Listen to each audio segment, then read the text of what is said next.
Sobat SYSI, gimana kabarnya? Semoga sehat selalu ya. Saya Muhammad Nasir. Selamat datang di acara Sisi Talk episode ke-6. Sobat SYSI, pada kesempatan kali ini kita akan berbincang mengenai Hari Konsumen Nasional atau Harkonas yang setiap tahunnya kita peringati setiap tanggal 20 April. Nah, pada kesempatan kali ini kita kedatangan tamu istimewa. Beliau adalah Ketua Umum dari Aprigindo atau Asosiasi Pengusaha Retail Merek Global Indonesia. Selamat datang Pak Handaka. Apa kabar Pak? Kabar baik, terima kasih atas waktunya.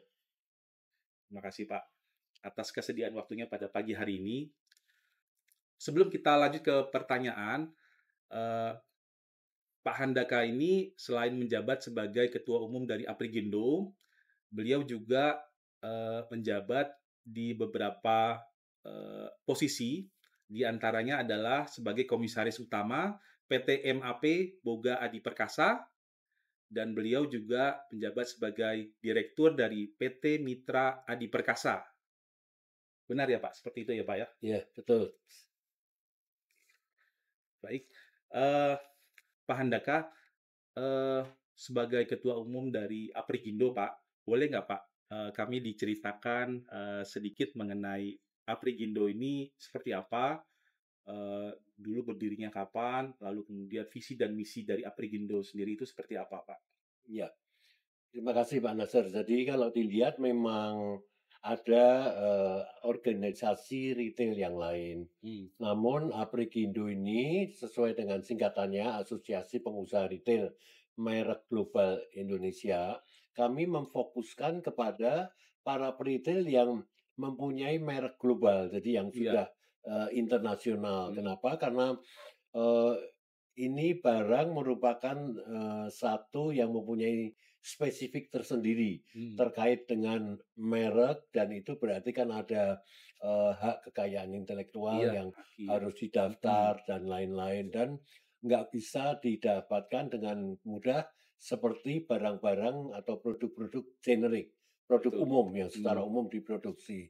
Jadi kami berkumpul dan kami Hmm. merasa ya kita harus terus berkomunikasi sehingga nantinya retail di Indonesia ini akan bisa tumbuh Hmm. lebih bagus lagi apabila kami ini mempersiapkan diri di dalam perencanaan Hmm. dan terus mengusahakan nilai tambah untuk negara kita. Jadi kita bentuk Aprigindo, kita ada meeting rutin dan kita terus berbuat untuk hal yang lebih baik lagi. Oke.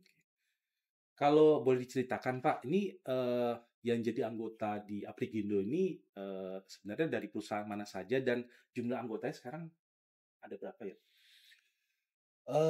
Karena kami sendiri baru dibentuk 2021 pertengahan ya, jadi 21 ya. belum lama. Hanya saja saat ini kami sudah mempunyai anggota sekitar 50 perusahaan 50 perusahaan. dengan merek sekitar 200 merek. Brand Ya, ya. mereknya merek internasional, mulai dari yang level bawah hingga ke yang benar-benar kita sebut high-end High end brand ya. premium ya. Pak, kalau dari 50 anggota Bapak itu ada nggak di antara mereka itu punya basis produksi di Indonesia untuk memenuhi kebutuhan domestik misalnya ataupun untuk mengisi pasar ekspor? Itu Pak yang sangat khusus yang kebanyakan orang Mhm. umum nggak tahu. Mhm. Jadi dari beberapa merek global ini Mhm. ada yang mereka impor, tetapi ada juga selain impor mereka melakukan produksi di dalam negeri. Oh. Malahan yang diproduksi di dalam negeri diekspor itu ada yang 2 kali dari volume import, ada yang 6 kali dari volume Hmm. import. Tapi kadang-kadang orang nggak tahu, dikiranya Mhm. loh kok masih import. Mhm. Mhm. Padahal produksinya udah 5 kali dari Mhm. volume import. Ada juga yang memang karena sifat produknya yang membutuhkan teknologi tinggi atau secara economic scale belum tercapai karena volumenya belum, Mhm. seperti merek tertentu yang saya nggak sebut ya, Mhm. tapi Mhm. harganya satu baju aja 15 juta. Iya, iya. Penjualannya berapa di Mhm. Indonesia? Kalau produksi kan bikin pabrik tentu nggak memadai. Betul, Nah, betul. jadi dengan adanya berbagai tipe ini dan juga ada satu hal yang nggak semua orang tahu, yaitu global sourcing policy. Mhm.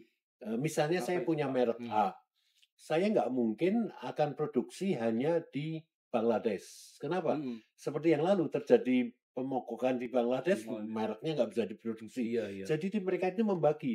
Mereka di Bangladesh 25%, di Indonesia Betul, betul. 25%, di Vietnam, di China. Jadi itulah yang kadang orang nggak tahu bahwa mereka memproduksinya dipecah-pecah, Mhm. kemudian mereka itu diimportnya ke satu hub tersendiri, misalnya Mhm. Singapura. Dan Mhm. semua pengiriman dari Singapura Yes. ke negara-negara yang membutuhkan.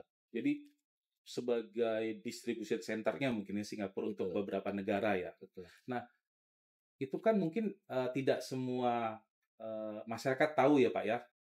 Ada nggak? Jangankan masyarakat, banyak kalangan pemerintah juga nggak tahu. Iya, betul. Karena kalau kita mendengar kata-kata retail itu kan artinya mereka, eee, biasanya konotasinya tidak punya pabrik sebenarnya ya kan ya. Tapi ternyata ada banyak di antara mereka itu juga memproduksi dan bahkan mengekspor. Nah, ada nggak sih Pak, upaya atau kegiatan di Aprigindo ini untuk mengedukasi masyarakat terkait hal tersebut?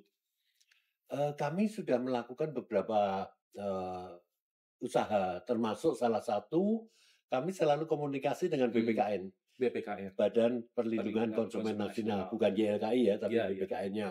Jadi kami komunikasi apa yang Aprikindo perbuat, Mhm, apa faedahnya kami untuk bisa menaikkan income pemerintah mhm. dari produk-produk ini dan masyarakat tidak perlu ke luar negeri dan apa-apa saja yang telah merugikan konsumen. Iya, iya. Misalnya ditambah safeguard Safeguard. untuk Mhm, impor mhm, aparel misalnya ya. mhm, Lah, kalau safeguard ini kan bebannya ya kita dorong ke konsumen kan, konsumen yang mhm, beli jadi lebih mahal mhm, gitu. mhm, Jadi semuanya kami diskusikan bahwa ada hal yang sebetulnya mhm. dalam tanda petik merugikan konsumen Iya, iya. karena produksi di dalam negeri yang kurang bisa kompetitif. Iya, iya, betul. Jadi kalau tadi ya selain Bapak sebutkan bahwa Aprigindo sebenarnya secara proaktif juga berkoordinasi dengan, BPKN PPKN. tadi ya, eee, kalau dari sisi pemerintah sendiri Pak, ada nggak program-program pemerintah yang sebenarnya itu untuk mendukung bisnis anggota daripada Aprigindo ini sendiri? Ya, tentunya dalam rangka Hari Konsumen Nasional, Heeh, kita harus bersama-sama mendidik menghasilkan konsumen cerdas ya. iya, Jadi kalau memang mau beli yang efisien, kualitas bagus, harga lebih murah, mhm, nah itu yang diajari seperti itu. mhm, Tapi kadang-kadang, di dalam praktek pemerintahan, dalam policy-nya kadang-kadang nggak ke arah itu. Jadi malahan mhm, konsumen yang cerdas berbelanja ke luar negeri, karena mmm, harganya lebih murah. lebih murah, iya Contohnya betul. aja, kalau saya boleh sebut, pakaian jadi, Hah, di Indonesia itu waktu masuk dikenakan biaya masuk 25%, iya, iya, di 25%. Singapura nol, Mhm, di Malaysia nol, mhm, di Filipina sekitar 15%, mhm, di Vietnam juga 15-20% ya. Jadi mhm, pada waktu masuk aja udah ada segitu perbedaannya, bayangkan harga jual. mhm, Terus kemudian ditambah lagi safeguard, mhm, biaya masuk tindakan pengamanan atau iya, iya, BMTP, BNPB. dalam rupiah per pieces. Mhm, Ya itu kan menyebabkan lagi harga apa, biaya masuknya lebih tinggi. iya, iya, betul, betul. Ya kalau konsumennya jadi cerdas, dia nggak mau belanja di Indonesia, belanja di luar negeri. Sebenarnya masih ada PR juga ya sebenarnya baik dari terutama dari sisi pemerintah sebenarnya ya. Pak, ini kalau kita melihat dalam beberapa tahun terakhir kan kita pada tahun 2020, 2021 itu kan terjadi pandemi, Pak. Nah, ini menurut Bapak bagaimana ini kita agak makro sedikit nih, Pak. Ya. Bagaimana menurut pandangan Pak Handaka perkembangan ekonomi Indonesia itu dalam 5 tahun terakhir, Pak?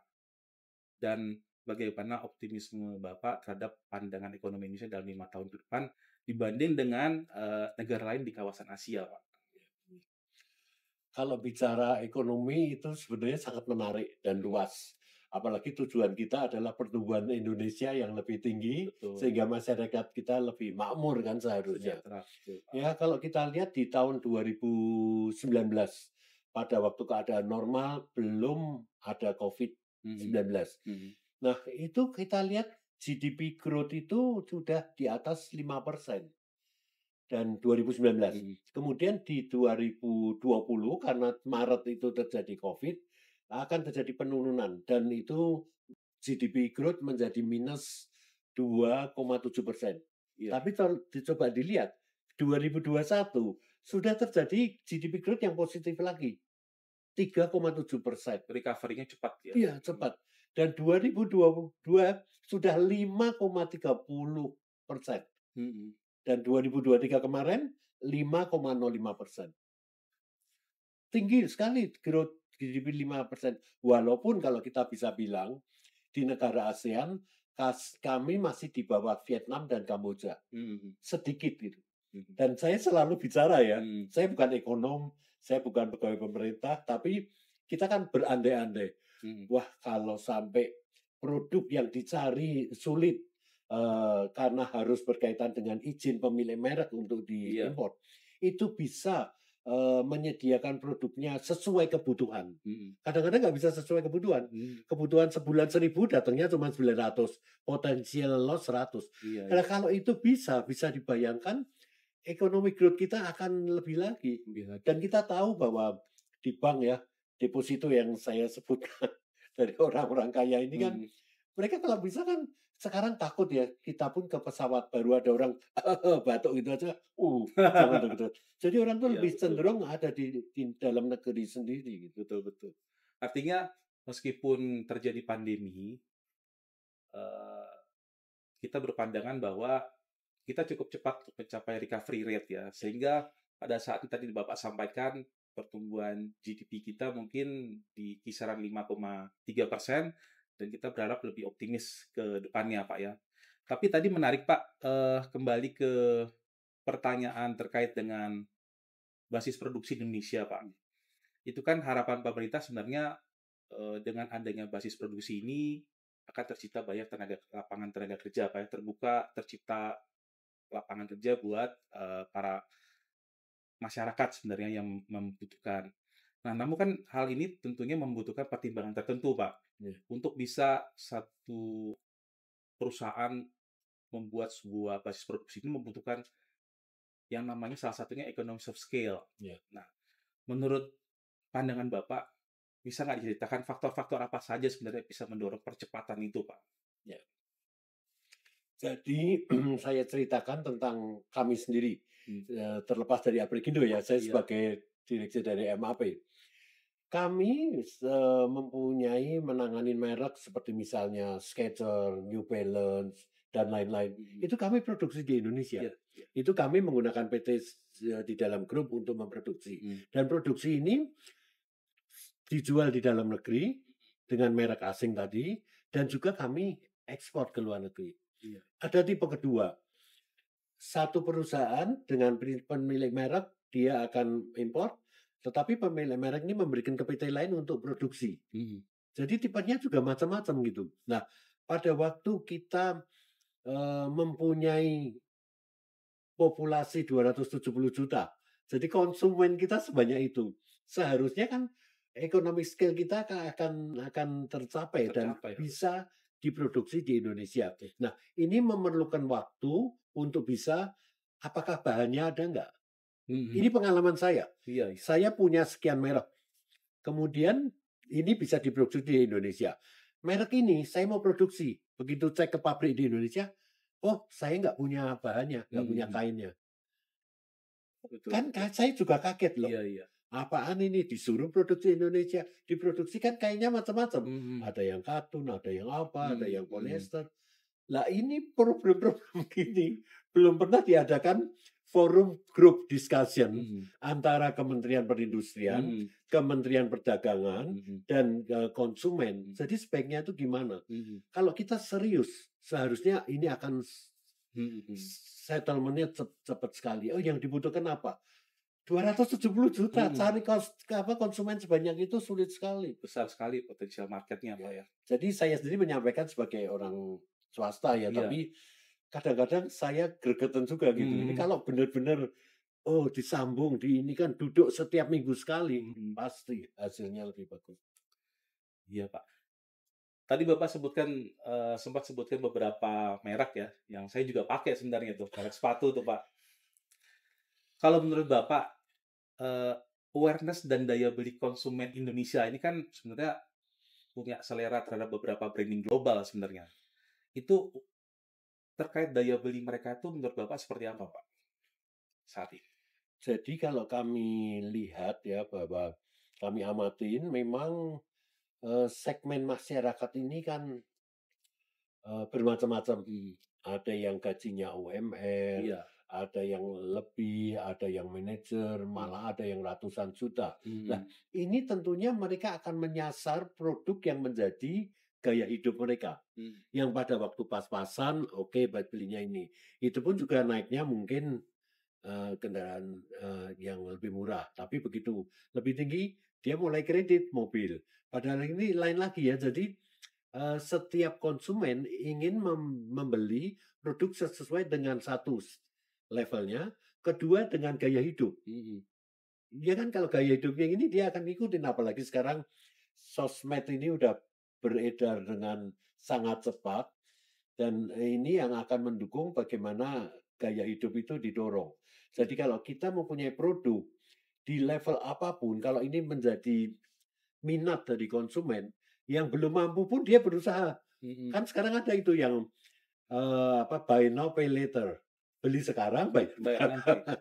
Terus ada lagi sistem dari bank yang lain, bisa diangsur 3 bulan Mhm, bunga 0%. 0%, Jadi betul, banyak sekali fasilitas untuk betul kita betul, bisa mencapai gaya hidup. betul, Nah, pemerintah harus aware, gaya hidup ini yang harus kita teropong dan mhm, bagaimana kita bisa mengarahkan konsumen kita nggak ke luar negeri. mhm, Apalagi nanti di luar negeri ya, saya telepon, mhm, Pak Nasir mhm, dan teman-teman mau titip apa? Saya mhm, bawain. iya, Iya, nggak bayar biaya masuk tuh. betul, Pak, betul, Gampang, label juga dicopot, digunting nggak kelihatan tuh barang baru. betul betul, Pak. Itu tadi Bapak sempat mention kalau saya lagi hubungin Bapak, Bapak lagi di luar negeri, saya mau nitip. Nah, Iya. itu kan namanya just tip tuh, Pak, ya, jasa titipan tuh. Ini sebenarnya dampaknya seperti apa, Pak, sama bisnis, anggota atau pengusaha retail merek global Indonesia ini? Kalau banyak orang yang minta titip loh, Iya, just tip ini, iya. dampaknya seperti apa, Pak? Jadi gini, Pak, sebetulnya kalau saya boleh ngomong lebih detail ya, Iya, pada waktu para pengusaha retail merek global mhm, itu membeli produk dari luar negeri masuk ke Indonesia, mhm, satu, harus membayar biaya masuk. iya, biaya masuk pasti. Apalagi kalau apparel yang tadi saya Mhm, sebutkan, sudah bayar 25%, dikenakan PMTP lagi, mhm, jadi makin tinggi. Selain biaya masuk, mereka harus membayar PPN impor, PPN impor. 11%. Kemudian ketiga, ada PPh yang harus dibayar juga. Mhm, Ya, jadi bayangin barang belum terjual aja udah biaya masuk antara, biaya masuk dan safeguard untuk apparel tadi aja udah 50%, tambah PPN 11, sudah 61%. Nah, bayangin ini berapa besar. Kemudian masuk ke Indonesia. Kita clearance, jual di toko. mhm, Kita nyewa toko mall misalnya Plaza Senayan.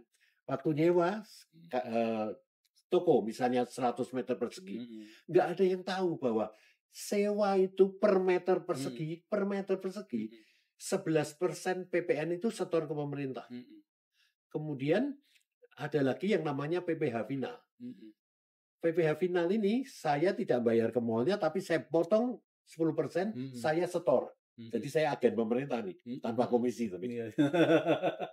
Bayangin, nyewa toko aja 21% kita bayar. Mhm, Jadi bayangin biaya masuk uang-uang yang kita keluarkan ini banyak sekali. Kemudian hal yang lain adalah retail ini adalah padat karya. mhm, Kenapa padat karya? Karena kalau mana masuk ke dep store, ini merek ini ada yang jaga satu merek nggak kan mhm, nggak mau dijaga sendiri-sendiri, dia nggak mau dicampur-campur. iya iya, Bayangin padat karya sebanyak itu, sekitar 20 meter persegi itu harus punya satu karyawan.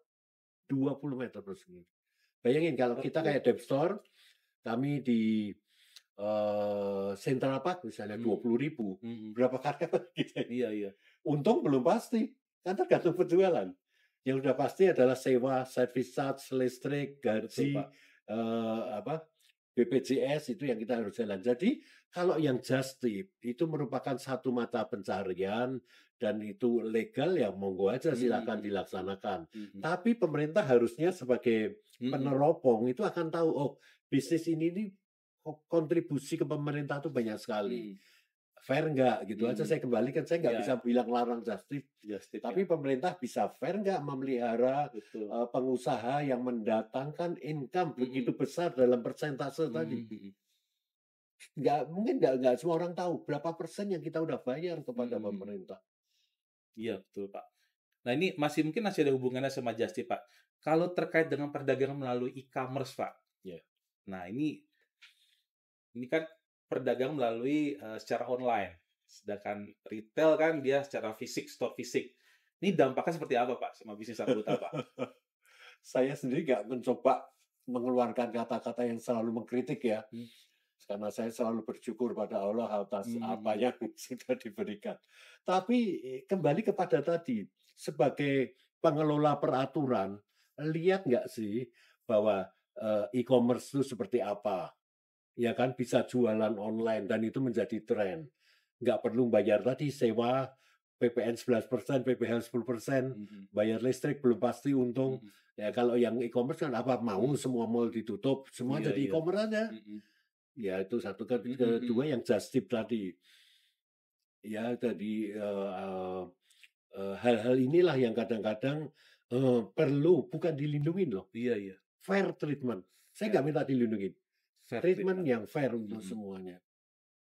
Ya artinya kan baik dia diperdagangkan secara online maupun retail sebenarnya permintaan itu ada ya Pak ya. Sehingga itu perlu menjadi perhatian agar ada fair playing field ya. Baik untuk bisnis secara online maupun secara retail ya. Dan itu tentunya kita berharap sama pemerintah untuk mengatur semua itu ya Pak ya dengan lebih fair. Belum saya sebutkan bahwa pada waktu Anda beli di retail modern, bayar lagi loh PPN 11%. Betul. Mau dinaikkan jadi 12%. Betul. Jadi konsumen itu akan dibeban-bebanin terus dah. Kalau konsumen udah dibebanin dan konsumen katanya kita mau konsumen cerdas karena hari konsumen nasional. Nah konsumen kan akan ngitung gitu. Saya mau belanja ke luar negeri atau belanja di dalam negeri. Dan ini yang sebaiknya pemerintah concern lah. PPN pun 12% sebaiknya dibatalin. Kalau perlu kembali ke 10%. Karena daya beli belum setinggi yang di luar negeri. Di luar negeri bayar berapa persen? Di Australia berapa persen? Di Singapura berapa persen PPN? Apakah masyarakat kita sudah semakmur di negara itu? Kenapa mesti bayar PPN-nya lebih? Itu kan mestinya jadi salah satu pertimbangan pemerintah dalam menetapkan itu. Kalau kembali ke just tip tadi, mereka bawa barang, masuk nggak bayar biaya masuk, masuk nggak bayar PPN impor, nggak bayar PPh. Kemudian waktu jual kasih ke temennya juga nggak bayar PPN. Jadi ini semua hilang. Mungkin pemerintah happy ya, saya nggak tahu lah ya. Tapi lebih baik inilah, lebih cermat, lebih fair sehingga pertumbuhan ekonomi itu akan lebih mendukung negara kita. Ingat harus fair treatment ya Pak ya. Betul, harus fair treatment. Dan itu pemerintah punya peran besar untuk melakukan hal tersebut. Ini kita mau tanya terkait dengan ini Pak, produk-produk ilegal nih Pak. Pak, kalau produk retail ilegal itu apakah masih marak Pak dijual? Dan menurut pandangan Bapak itu peran pemerintah saat ini untuk mengatur peredaran produk ilegal itu seperti apa sebenarnya? Jadi kalau ngomong itu geli-geli jengkel. Saya sampai ketawa. Jadi kalau kita ke satu tempat, pasar misalnya, kita beli produk, ketahuan kan ini produk legal atau ilegal. Kenapa? Kalau produk baby, produk anak sampai 3 tahun, itu ada yang namanya disyaratkan SNI dan ada label berbahasa Indonesia. Lah kalau itu nggak ada, produknya datang dari mana? Iya, betul. Udah berarti masuknya tanpa terkontrol ya. Nah, itu yang seharusnya dibeli aja oleh pemerintah kelihatan gitu. Saya selalu beli rutin kok. Untuk kontrol masih ada nggak produk itu, saya secara rutin beli di pasaran. Jadi beli ketahuan gini. Kemudian harganya juga gitu. Satu baju 35.000. Safeguardnya aja udah 50.000. Gimana jual baju 30.000? Emangnya ini barang sumbangan? Ya artinya sebenarnya kita berharap ada peran lebih dari pemerintah ya Pak ya, untuk lebih mengawasi peredaran produk ilegal itu sebenarnya Iya. Pak ya? Malahan saya ada pemikiran yang sedikit wild ya, nakal gitu. Heeh. Kita narkoba, Mhm. narkotik itu kan masuknya juga nggak ada yang resmi lah Nggak ada ya. yang resmi pasti, karena dilarang. Dan selalu ketangkep sama BNN, Mhm. Badan Narkotika Nasional. Betul Pak. Kita acungi jempol ya, menyelamatkan bangsa Mhm. kita lah. Mhm. Kenapa kan kita nggak bikin body kayak badan kayak BNN gitu ya, Mhm. untuk mengatasi impor ilegal? Itu Mmm. pemerintah bisa bikin BNN, kita bikin aja BPN, Badan Perdagangan Nasional, Semacam yang task khusus. force itu Pak ya, Ya, supaya task force fokus untuk ya ilegal untuk menangani. gampang kok, gampang sekali. Tinggal ke market, ke pasaran yang diusahakan itu. Dan juga kembali ilegal ini banyak loh, Pak Nasir, bukan hanya produk yang tanpa ini masuk, terus kemudian juga yang bekas. Mhm. Saya nggak anti orang mau beli pakaian bekas terserah lah. Tapi kan ada peraturan Mhm. pemerintah yang Mhm. melarang. Nah itu mau diapain? Dan di market terus datang. Itu namanya fenomena FOMO ya Pak ya, fear of missing out. Jadi tadi Bapak sampaikan tuh kayak semacam tren thrifting ya Pak ya. Itu harganya sudah tadi Bapak bilang harganya sudah lebih rendah. Itu kalau tadi kita bicara produk ilegal, ini yang produk thrifting nih Pak, atau mungkin pakaian bekas bisa Bekas ya. dibilang ya Pak sebenarnya. Itu seperti apa Pak pandangannya Pak? Ya kalau pakaian bekas ya kadang-kadang kita ini sampai merasa gimana ya, terenyuh gitu. Mhm. Pakaian bekas kan bukan hanya secara, biaya masuk nggak bayar apa-apa, tapi juga kesehatan kan nggak boleh kan. Kita nggak tahu penyakit apa yang Betul terbawa oleh betul. pakaian bekas ini. Itu bisa masuk gitu. Jadi pemerintah gimana cara melindungi? Mhm mhm. Semacam kayak standar K3L-nya itu mungkin tidak Ya, terawasi dengan K3L baik ya Pak betul, ya? betul, betul. Nah, menurut saya kembali lagi kepada penanganan produk-produk ilegal itu sebenarnya mudah apabila di situ ada kemauan, Mhm. dan kedua juga secara tidak langsung akan mengurangi atau menghindarkan masyarakat kita dari penyakit-penyakit ya kayak penyakit kulit apa itu kan karena Iya, terkontaminasi. karena ada produk-produk yang tidak memenuhi standar tadi itu ya. Jadi sebenarnya kalau tadi dari Bapak sampaikan sebenarnya yang masuk ke Indonesia ini sebenarnya selain dari produk yang sudah legal dan, sesuai dengan ketentuan, sebenarnya ada produk, eee, pakaian bekas misalnya yang masuk secara memang memang tidak boleh kan, sebenarnya kan dilarang itu, Pak, ya. Tapi ada juga pakaian yang sebenarnya, baru tapi masuknya juga secara ilegal ya, Pak, ya. Ya, Jadi itu betul. sebenarnya tambahan lagi, Pak, ya, sebenarnya perlu menjadi perhatian dari, pemerintah. Nah Dan pakaian selain tadi, heeh, pakaian bekas yang, ilegal, pakaian baru yang ilegal masuknya. mhm, Dan kadang-kadang malahan mereka meniru produk yang sudah mempunyai merek. palsu, Mereknya sama tapi mhm, palsu. mhm, Jadi dengan harga yang segini kan, mhm, itu termasuk yang nggak fair tadi sih. betul betul. Artinya dia masuknya secara legal, cuma sebenarnya brand-nya sendiri bukan original kan? Bukan legal juga, Bukan kalau legal ya? legal udah pasti nggak boleh kan. Kan Oke harus oke. punya, penunjukan bahwa dia agen dari merek Betul betul, tersebut. Pak, betul, Kalau Pak. nggak agen kita bisa masukin kan nggak mungkin. Artinya dia masuk juga secara ilegal pasti ya? Betul. Nah, ini Beda harganya satu 125.000, satu 4 juta. oh iya, Pak, Beda sekali kan. secara quality juga pasti Ada beda, Pak. lagi yang 125.000 mungkin yang ke satu Mhm, juta. Pokoknya banyak sekali deh. mhm. Jadi, seperti tadi sudah disampaikan sebenarnya masih banyak hal-hal yang perlu menjadi perhatian pemerintah nih, Pak, ya. Nah, kita sampai ke penghujung pertanyaan nih, Pak, sebenarnya. Padahal banyak banyak lagi Pak yang harusnya disampaikan. Tapi udah Betul, penghujung ya. penghujung nih, Pak. Tapi silakan kalau mau ditambahkan, Pak. Cuma pertanyaan terakhirnya sebenarnya menurut Bapak, menyangkut tadi apa yang sudah Bapak sampaikan terkait dengan produk ilegal, produk, tidak fairan antara perlakuan terhadap, beberapa komoditi yang di dalam negeri dibandingkan terhadap produk impor, itu kira-kira hal-hal apa lagi yang harus dilakukan oleh pemerintah, Pak, untuk meningkatkan pengawasan terhadap, impor produk ilegal di Indonesia ini, Pak? Karena itu tentunya tadi sudah Bapak sampaikan itu punya dampak yang cukup luas, Pak, mulai dari penerimaan pendapatan negara, kemudian persaingan dengan para pelaku usaha yang sebenarnya sudah memenuhi perizinan dan sudah membayarkan pajak mereka. Kira-kira hal-hal seperti apa lagi Pak yang harus dilakukan oleh pemerintah untuk lebih meningkatkan pengawasan terhadap impor ilegal di Indonesia ini, Pak? Menurut saya ya sebenarnya sudah kita bicarakan tadi Pak, ke satu, bagaimana pemerintah ini bisa fair terhadap segala bentuk usaha Hmm, supaya bisa memberikan kontribusi maksimum ke negara. Itu dulu betul. pondasinya. Nah setelah itu dipilah-pilah Pak. Dan cara menanganin ya nggak benar gimana. Kayak Hmm, presiden sudah memberikan statement, kok banyak barang-barang import ya di pasar hmm, tradisional. Kata-katanya jelas Pak. hmm, Pada waktu pelaksanaan, yang di pasar tradisional nggak diselidikin barangnya apa. hmm, hmm, Yang diselidikin pokoknya kurangin import lah. betul. Jadi itu kan kepotong Pak. Dan waktu kepotong statement itu efeknya beda sekali. Karena yang coba dibatasin yang resmi Hmm, malahan. hmm, hmm.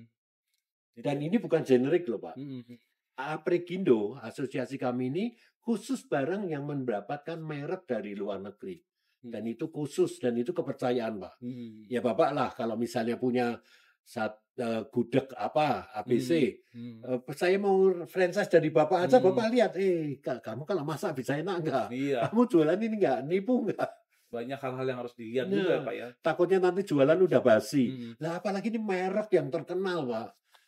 Kan iya. udah seperti itu. Kok masih lagi diragukan Hmm, gitu kan? hmm, hmm. Iya, iya. Memang harus ada fair treatment Pak yang seperti Bapak sampaikan. Tapi Dan kesungguhan pemerintah Pak, sungguh untuk nangani. komitmen pemerintah. Betul. Kita Hari Konsumen Nasional, Pak. Jadi sebaiknya juga kita apa namanya benar-benar memperhatikan konsumen sehingga konsumen itu tidak ada dirugikan. Hmm, Konsumen katanya dicerdaskan kok juga dirugikan. Ini kan satu apa kontradiksi. iya, iya betul Pak. Konsumen tuh sebenarnya end user ini sebenarnya konsumen yang harus dilindungi ya. Baik dia dari produk-produk yang ilegal yang tadi dikhawatirkan bisa mereka gunakan padahal barang itu kualitasnya substandar ya Pak ya. Tapi kita sebenarnya terus berharap Pak pemerintah ini terus eh, memperbaiki ketentuan yang ada sebenarnya untuk lebih bisa meningkatkan atau mengawasi peredaran produk, terutama produk ilegal, agar mempunyai fair play field, Pak ya, level permainan atau bisnis yang setara dengan produk-produk yang sebenarnya sudah legal sebenarnya ya, dan sudah melakukan kontribusinya terhadap pajak, menyumbang pendapatan terhadap negara, seperti itu, Pak. Mungkin sementara itu Pak yang bisa kita tanyakan. Eh, Terima kasih Pak Handaka atas waktu dan kesempatannya sudah hadir di acara Sisi Talk episode ke-6 ini. Kami berdoa semoga Pak dalam keadaan sehat walafiat selalu. Salam sehat, salam sukses. Kemudian juga semoga Afrigindo terus berjaya Pak, makin banyak dan menambah jumlah anggotanya Ya, dan terus berkontribusi untuk Indonesia. Terima kasih ya. Pak Handaka. Kami mengucapkan terima kasih Pak Nasir atas kesempatan untuk bisa diskusi dan saya mohon maaf kalau ada kata-kata yang kurang berkenan. Kami juga demikian Pak.